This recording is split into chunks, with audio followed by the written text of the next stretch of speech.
Alors, la DEFAT m'a chargé de cette redoutable mission de parler d'éthique. Dans l'encadrement, il s'agira pour moi de faire des enseignements sur l'éthique et de temps de le faire. Ce que je peux faire, c'est de faire une communication sur l'éthique. En prenant les textes de référence, en portant sur vous, pour que vous puissiez les regarder et que vous puissiez vous approprier toutes ces règles éthiques et déontologiques applicables à la commande publique. D'accord? À l'issue de la formation, vous avez reçu une bonne connaissance de l'environnement juridique de la commande publique à travers ces deux marchés publics et partenariats publics. Vous maîtrisez également les acteurs clés, leur rôle, leur domaine de compétences, de l'attention. Vous avez des compétences et connaissances approfondies à travers les mécanismes de contractualisation dans le domaine de la commande publique. Procédure de passation, aussi bien du marché public que du contrat public. Vous avez également été formé sur le règlement des différends, mais au cours de la procédure de passation et d'exécution des marchés publics. Mais également, la DEFAT m'a dit que vous avez été formé sur les mauvaises pratiques dans le domaine de la commande publique. Suis-je correct? Alors, ces mauvaises pratiques-là, généralement, sont entre défaut d'éthique et d'intégrité de son domaine. À travers la formation reçue, vous avez un savoir-faire. Et à côté de ce savoir-faire, il faut le savoir-être. En votre qualité d'assistant dans les marchés publics, vous devez appuyer les services de des contractants afin de les rendre plus performants dans le thème de leur mission et objectifs assignés à travers la réalisation de leur achat public et projet d'investissement dans le domaine économique et social. En intégrant les services de l'autorité compétente, quel que soit votre statut juridique, vous devez faire preuve de savoir-faire, de savoir-être, avec un sens élevé de l'éthique. C'est extrêmement important. L'accord attire votre attention, chers récipiendaires, et ce, avant votre prise de fonction, que vous devez toujours avoir à l'esprit que tout ce qui est éthique et intégré occupe une place primordiale dans la commande publique. Pourquoi? Parce qu'on a cette problématique toujours d'actualité avec le renouveau du service public, avec toutes ces exigences de transparence, de bonne gouvernance, d'économie, dans l'utilisation des deniers publics, de redevabilité, avec l'ultime objectif d'avoir une administration moderne, performante, une administration catalyseur de développement économique et social, une administration au service du citoyen et de l'administration. Extrêmement important, ces questions-là. Avec les achats publics durables, on a eu une mutation en profondeur de la réglementation sur les marchés, avec tous ces aspects liés à l'achat public. Achat,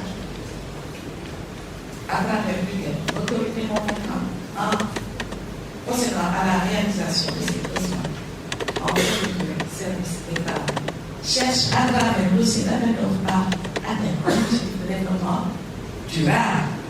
Quand on dit objectif de développement durable, à travers ces trois piliers économiques, sociales et environnementales, les questions sous-jacentes qui nous viennent à l'esprit, c'est le développement du pays. Et qui dit développement du pays, dit environnement des marchés publics, exemple de vices, fraude, corruption, prise illégale des biens, détournement de deniers publics, soustraction frauduleuse des biens appartenant à l'État, etc., etc. Nous avons également une autre prise d'analyse à travers l'achat responsable.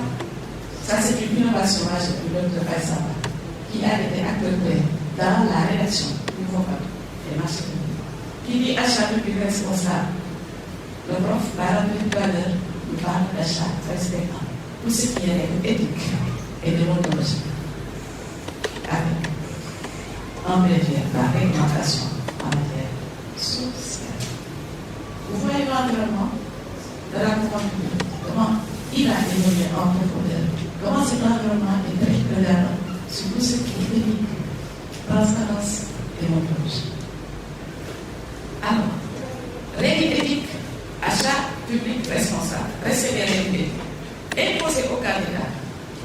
critères de marché par le droit sénégalais et pour que l'engagement est matérialisé par l'adhésion à la charte de transparence et d'éthique de la commande publique responsable. Ça, c'est la réglementation actuelle. Obligation de respect, enseignant une attestation de prise de connaissance de la charte de la commande publique responsable. Ce décret-là, il a été adopté, mais il n'est pas encore publié. Donc, il n'est pas encore dans l'arsenal du Sénégal. Alors, dans l'attente de la publication par le service compétent de l'État du décret portant l'approbation de la charte susvisée, ces questions d'éthique et d'intégrité ont été abordées dans plusieurs textes juridiques que l'on retrouve, soit dans la réglementation applicable à la commande publique, soit dans la législation sociale pour le travail, soit dans le code pénal, parce que le législateur sénégalais, conscient du fait que la commande publique, à travers ses flux financiers colossaux drainés, constitue un terreau fertile pour la réalisation de toutes sortes d'agissements à la fois et préjudiciables à l'économie nationale, a internalisé, le législateur a internalisé une pluralité de règles, de droit communautaire et international pour les prospérer. Je veux parler des diverses modifications du code pénal pour internaliser tout ce qui est engagement de l'État pris par le droit international à travers la signature de beaucoup de conventions, convention des Nations Unies, convention de l'Union africaine sur la prévention et la lutte contre la corruption et les infractions passives. Nous avons également pris des engagements en matière de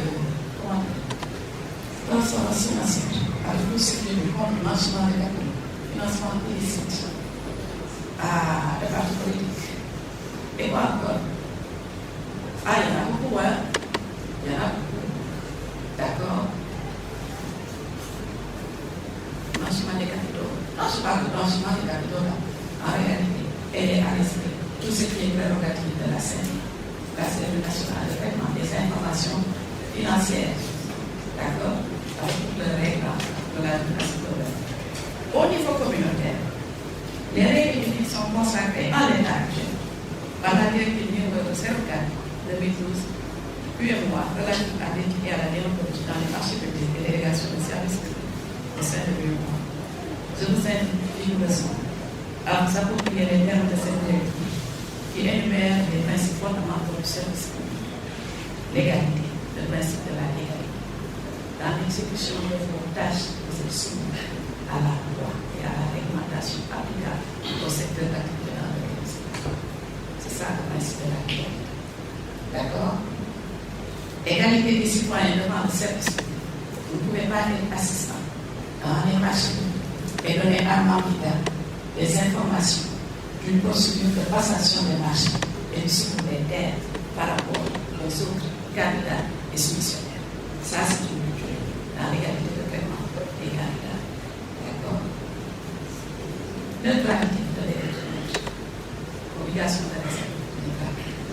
Soyez neutre, soyez impartial dans l'exercice de vos attributions. Observez les règles déontologiques dans le cadre de l'exécution de ces missions. Quand on parle de règles déontologiques, généralement, on parle de droit de réserve. Moi, ce matin, je suis dit, moi, je disais que en réalité, les magistrats étaient astreints à l'obligation de réserve. Mais ce n'est pas le cas. En réalité, tous les agents sont astreints à cette obligation de réserve. C'est qui s'interne et nous évangiles par voie de presse sur certains dossiers ou de fouiller des informations distillées par voie de presse. Quand on vous disait non, c'est pas grave, avec le journaliste, je suis ouvert par l'anonymat. Mais en réalité, c'est que ce raisonnement n'est pas un bon raisonnement à avoir. Cultiver en vous-même ces valeurs morales. Ça vous permet d'avoir un code de conduite qui vous permet de mener vos attributions en toute transparence, en toute impartialité et surtout dans le respect. Dans le respect de notre hiérarchie.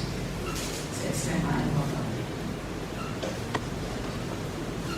Au niveau national, le dispositif éthique mis en place et porté par le décret 2576 du 22 juin 2005 portant approbation de la charte de transparence et d'équité dans les marchés publics, qui contient des règles de conduite à respecter, aussi bien par le secteur privé et les services de l'autorité contractante, intervenant dans le processus de passation et d'exécution des contrats de la commande publique. La charte de transparence et d'éthique évite les obligations d'équité pour les solutionnaires. Obligation de retraite dans la solution pour prendre l'engagement de respecter la charte d'éthique et de transparence, prohibant les pratiques anticoncurrentielles, la corruption, les ententes illégales, la concurrence déloyale, le dumping et le renoncement injustifié à l'exécution d'un marché public. Vous voyez la charte, elle est applicable au secteur primaire, mais vous allez voir également qu'elle est applicable au service de l'autorité contractante, qui n'est pas l'autorité contractante. Pourquoi? Parce que toute l'année, à travers son allocution, j'ai pu comprendre les principes reçoivent également au côté du secteur privé pour l'aider et l'appuyer dans le montage de ces dossiers de solutions. D'accord. Et en repérage, si vous avez cette mission, tout ce qui est pratique de fraude, parce qu'on a une récurrence,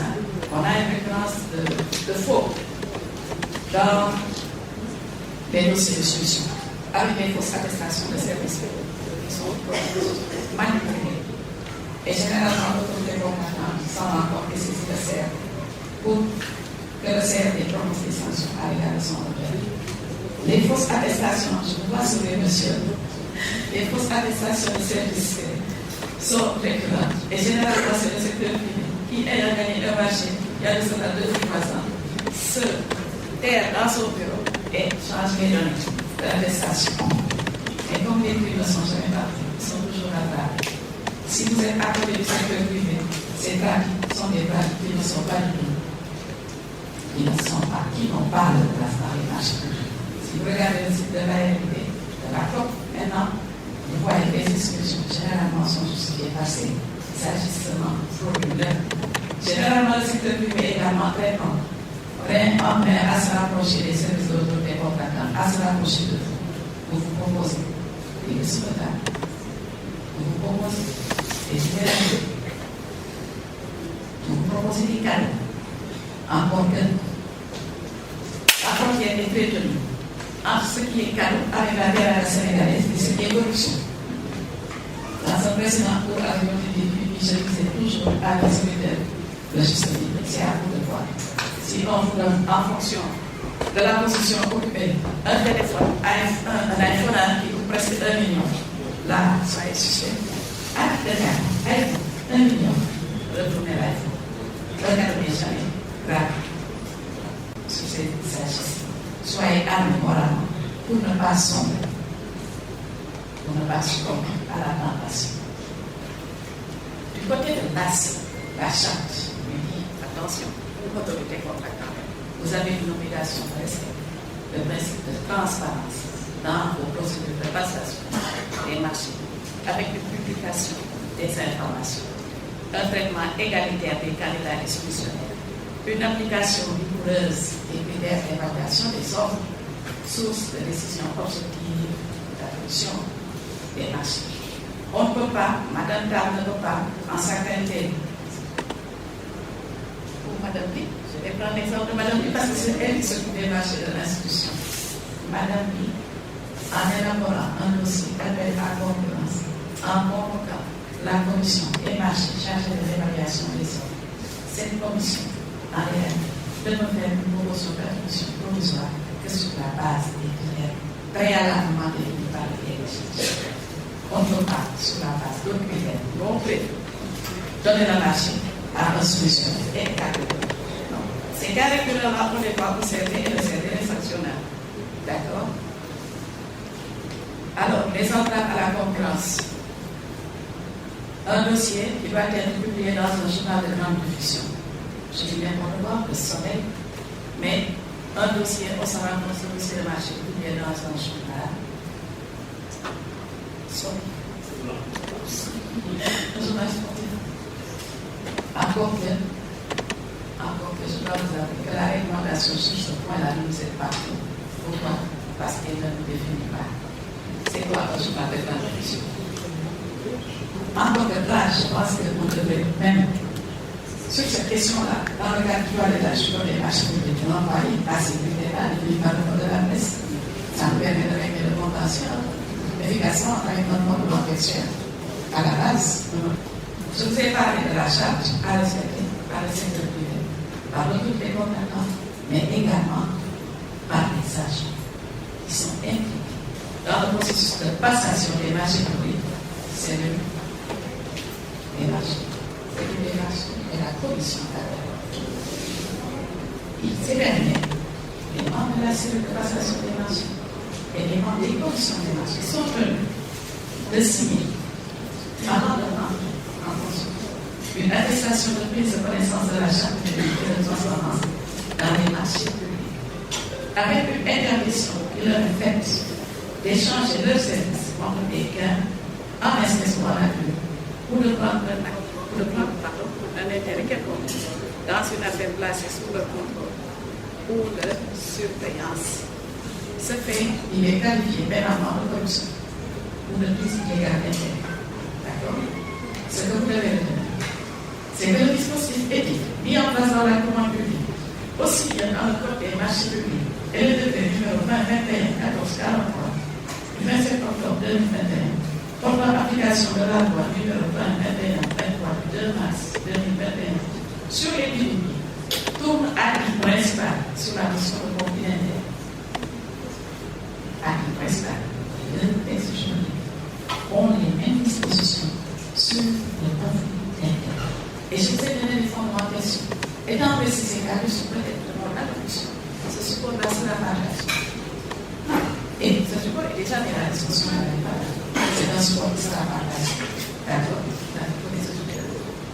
La notion de conflit d'intérêt, il est abordé par les articles 40 du Code des marchés publics et les dispositions du décret suprême à travers les articles 43 qui prévoient que tout membre de commission des marchés ou commission d'appel d'offres ayant personnellement ou par l'intermédiaire de son conjoint, de ses ascendants ou descendants, un intérêt direct ou indirect dans une entreprise candidate à un marché public et à un contrat de partenariat public examiné par la commission à laquelle il appartient, doit en faire la déclaration, se retirer de la commission et s'abstenir de participer aux opérations d'attribution du marché ou du contrat considéré. Par exemple, qui en réalité a rédigé le code des marchés et même aller plus loin en disant que les membres de la commission des marchés doivent faire une déclaration de non-conflit d'intérêt. Une déclaration de non-conflit d'intérêt. C'est textuel. Indépendamment de la charte, de la signature de la charte, il y a une déclaration de non-conflit d'intérêt qui va être signée par les membres de la commission dans le domaine des marchés publics. Dans le domaine des marchés publics. Je pense à l'article 40. Par contre, je pense que le législateur, dans la réglementation publique, est même allé plus loin. Pourquoi? Parce que cette déclaration de conflit d'intérêt, elle pèse sur les membres de la commission d'appel d'offres ou chaque projet juridique. Mais également, elle pèse sur les membres de l'Unité nationale d'appui au public. Ces experts-là, qui est l'autorité compétente dans la phase identification, sélection du projet, identification, sélection, évaluation préalable du projet public. C'est un dispositif qui leur est applicable. Ce dispositif est également applicable à tous les experts et personnes ressources extérieures qui aident l'autorité compétente dans l'évaluation technique des offres ou promotions reçues, aussi bien dans le cadre des marchés que des grands. Vous me suivez? Alors, moi je vous aide.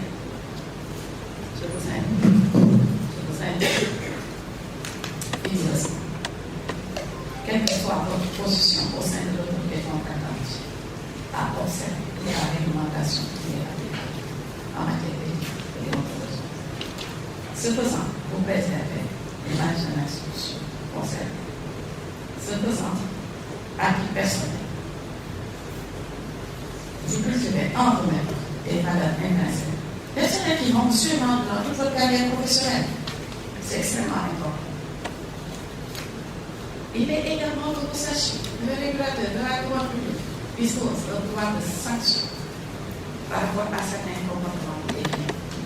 pouvoir de sanction surtout par rapport au secteur privé. Là, je vous ai parlé de ce solutionnaire là qui dépose de toute arrestation de service public. La Cour a un pouvoir de sanction.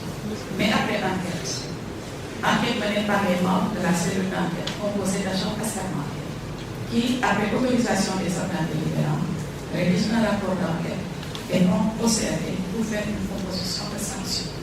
Et cette proposition de sanction validée est prise par les membres du CRD et est publiée dans le site du marché. Alors, le temps m'en aurait permis, j'allais vous montrer que toutes ces notions-là que j'ai abordées à vous de manière spécifique dans le domaine de la commande publique, ces notions ont une connotation pénale et peuvent être sanctionnées pénalement, de peine prévue par la loi. Mais le temps ne le permet pas. Je pense qu'on aura l'occasion peut-être d'en débattre. En tout cas, mes chers, je vous souhaite le meilleur avenir. Et je pense que le meilleur est devant vous, spécialisé. Le pays a besoin de on a besoin d'un bassin de spécialistes. Passation marché public, spécialistes publics. Et en réalité, nous avons déjà joué notre partition.